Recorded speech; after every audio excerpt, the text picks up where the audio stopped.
Pangalawang buhay na kung ituring ng actress-vlogger na si Ivana Alawi ang pagkakaligtas niya sa pagkakaroon ng tubig sa kanyang tiyan at baga. Sa vlog sa YouTube na in-upload ni Ivana, ibinahagi niya ang pinagdadaanan niyang halos isang linggo siyang manatili sa ospital dahil sa sobrang pananakit ng tiyan. May mga pagkakataon din daw na maging sa paghinga ay nahihirapan siya, kaya nagdesisyon siyang magpasugod at magpa-confine sa ospital. Saad niya sa kanyang vlog, umabot na umano sa punto na pakiramdam niya kailangan na niyang magpaalam sa kanyang pamilya. Itinuturing naman ito ni Ivana bilang kanyang pangalawang buhay.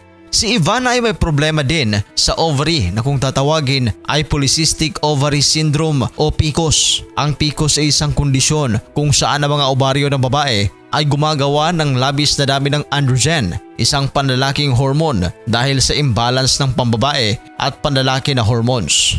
Hindi nagiging matagumpay ang pag-release ng ovaryo ng egg cells. Ito din ang magiging sanhi ng pagkakaroon ng madami at maliliit na cyst sa ovaryo ng mga babaeng may PCOS.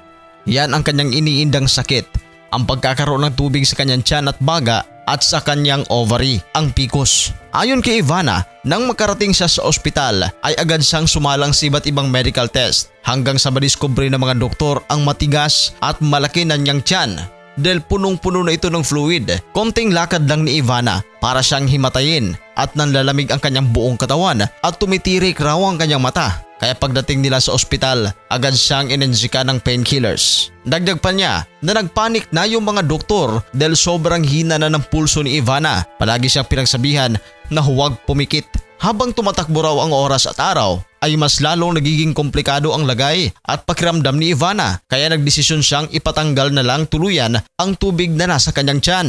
Halos hindi na nakakahinga si Ivana at nararamdaman niyang parang nalulunod. Nang matanggal na ang ilang litrong fluid sa kanyang tiyan ay gumaan na raw ang kanyang pakiramdam at ngayon ay patuloy pa rin siyang nagpapagaling. Sa huli, pinasalamatan ni Ivana ang lahat ng nag-aalaga at nagdarasal para sa kanyang agarang pagaling. Nabanggit din ni Ivana na ang kikitain ng kanyang latest video ay idodonate niya sa isang national hospital bilang pambayad ng mga taong hindi kayang magbayad ng mga medical bills. Pinaalhanan din niya ang kanyang mga tagahanga na laging unahin ang kalusugan. Kung may nararamdamang sakit ay mas mabuti raw na agad magpakonsulta para hindi na lumala. Para sa inyong reaksyon, please comment down below. At sa mga hindi pa nakapag-subscribe, huwag kalimutang mag-subscribe sa Showbiz Caster. Maraming salamat po.